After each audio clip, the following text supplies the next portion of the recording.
Thank you for joining us for this week's episode of Mimaki Master Studio. In this video, we'll show you how to produce graphics on canvas using the Mimaki UCJV series printer and LUS 170 ink. First, we need to adjust head height. The UCJV can be adjusted up to 3 mm to accommodate thicker media like the canvas we're printing on today. The printer's take-up bar maintains constant tension to ensure stable printing on our material. We can create or edit graphics, artwork, and even photography, and then load the finished file into Rasterlink. With advanced color controls and material settings, the software ensures our file is optimized for our finished product. A few simple clicks and the file is ready to print.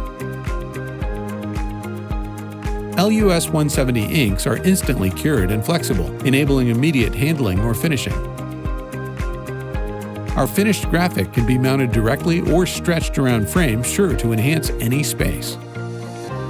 A perfect print job with stunning results. For more information on the UCJV300 series and detailed application guides, visit mimakiusa.com. And be sure to follow us on social media.